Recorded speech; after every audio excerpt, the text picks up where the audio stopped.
Assalamualaikum warahmatullahi wabarakatuh. Yang saya hormati Bapak Rofi Azmi MPD selaku dosen pengampu mata kuliah dasar-dasar BK dan teman-teman yang kami banggakan. Alhamdulillah pada kesempatan kali ini kita bisa melaksanakan kuliah secara online.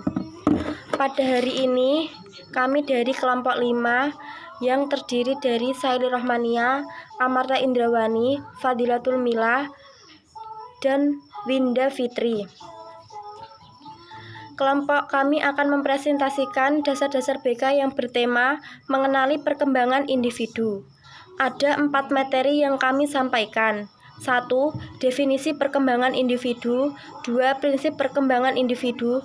3. Ciri-ciri perkembangan secara umum. Dan yang terakhir, tugas perkembangan masing-masing nanti akan dijelaskan oleh teman-teman saya. Terima kasih. Di sini saya akan menjelaskan materi dari definisi perkembangan individu. Perkembangan atau development berarti serangkaian perubahan progresif yang terjadi sebagai akibat dari proses kematangan dan pengalaman. Perubahan ini bersifat kualitas mengenai suatu proses integrasi dari banyak struktur dan fungsi yang kompleks. J.P. Chaplin tahun 1989 mengemukakan 4 arti perkembangan. 1. Perubahan yang berkesinambungan dan progresif dalam organisme mulai lahir sampai mati. 2. Pertumbuhan. 3. Perubahan dalam bentuk dan dalam integrasi dari bagian-bagian jasmaniah ke dalam bagian-bagian fungsional. Kedewasaan atau kemunculan pola-pola dari tingkah laku yang tidak dipelajari. Materi selanjutnya akan disampaikan oleh teman saya.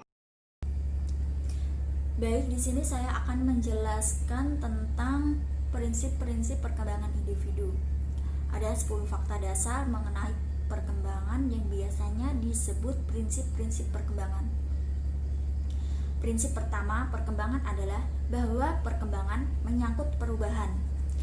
Tujuan perkembangan adalah realisasi diri atau pencapaian kemampuan bawaan. Prinsip kedua perkembangan adalah bahwa perkembangan awal lebih penting daripada perkembangan selanjutnya, karena dasar awal sangat dipengaruhi oleh proses belajar dan pengalaman. Prinsip ketiga, perkembangan menekankan kenyataan bahwa perkembangan timbul dari interaksi kematangan dan belajar dengan kematangan yang menetapkan batas bagi perkembangan.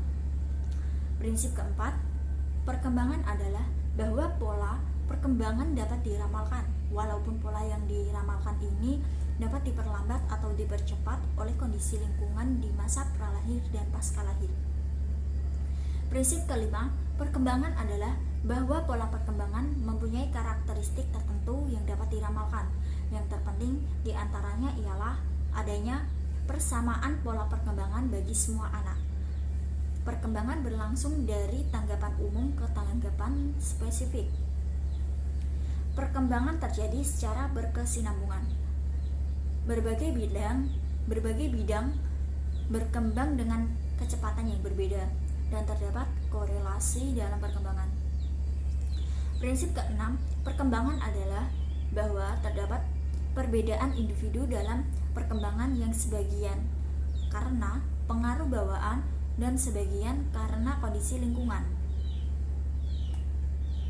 Prinsip ketujuh, perkembangan adalah bahwa terdapat periode dalam pola perkembangan yang disebut periode pralahir, masa neonatus, masa bayi, masa kanak-kanak awal, akhir masa kanak-kanak, dan masa puber. Prinsip ke-8, perkembangan adalah adanya harapan sosial untuk setiap periode perkembangan. Harapan sosial ini berbentuk tugas perkembangan yang memungkinkan para orang tua dan guru mengetahui pada usia berapa anak mampu menguasai berbagai pola perilaku yang diperlukan bagi penyesuaian yang baik. Prinsip ke-9, perkembangan adalah bahwa setiap bidang perkembangan mengandung kemungkinan bahaya baik fisik maupun psikologis yang dapat mengubah pola perkembangan. Prinsip ke-10, perkembangan adalah bahwa kebahagiaan bervariasi pada berbagai periode dalam pola perkembangan. Tahun pertama, kehidupan biasanya paling bahagia, dan masa puber biasanya yang paling tidak bahagia. Assalamualaikum warahmatullahi wabarakatuh. Perkenalkan, nama saya Winda Fitria. Saya akan melanjutkan materi yang ketiga, ciri-ciri perkembangan secara Islam. Ciri-ciri perkembangan secara Islam dibagi menjadi 4. Yang pertama, terjadi perubahan dalam aspek atau perubahan berat badan dan organ-organ tubuh dalam aspek psikis atau matangnya kemampuan berpikir, mengingat, dan berkreasi. Yang kedua, terjadinya perubahan dalam proporsi aspek fisik, yaitu proporsi tubuh anak berubah sesuai dengan fase berkembangnya, dan aspek psikis, yaitu perubahan imajinasi, fantasi, realitas.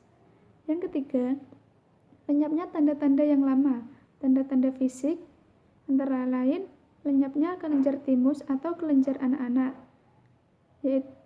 Yang kedua, sering bertambahnya usia. Aspek psikis yaitu lenyapnya gerak-gerik kekanak-kanak dan perilaku impulsif. Yang keempat, diperolehnya tanda-tanda yang baru. Tanda fisik yaitu pergantian gigi dan karakteristik pada usia remaja. Tanda-tanda psikis yaitu berkembangnya rasa ingin tahu tentang pengetahuan, moral, interaksi dengan lawan jenis. Terima kasih. Tugas-tugas perkembangan. Tugas-tugas perkembangan bagi setiap fase perkembangan dalam rentang kehidupan individu dapat diuraikan sebagai berikut. Tugas perkembangan usia bayi dan anak-anak 0-6 tahun. Tugas perkembangan usia sekolah dasar 7-12 tahun. Tugas perkembangan usia remaja 13-19 tahun. Tugas perkembangan usia dewasa awal 20-40 tahun. Tugas perkembangan usia dewasa madya 40-60 tahun. Tugas perkembangan usia dewasa akhir 60 tahun sampai mati. Faktor yang membantu perkembangan. 1. Tingkat perkembangan yang normal. 2. Kesempatan-kesempatan untuk mempelajari tugas-tugas dalam perkembangan dan bimbingan untuk menguasainya. 3. Motivasi. 4. Kesehatan yang baik dan tidak ada cacat tubuh. 5. Tingkat kecerdasan yang tinggi. 6. Kreativitas. Sedangkan faktor yang menghambat perkembangan. 1. Tingkat perkembangan yang mundur. 2. Tidak ada kesempatan untuk mempelajari tugas-tugas perkembangan atau tidak ada bimbingan untuk dapat menguasainya. 3. Tidak ada motivasi. 4. Kesehatan yang buruk. 5. Cacat tubuh. 6. Tingkat kecerdasan yang rendah.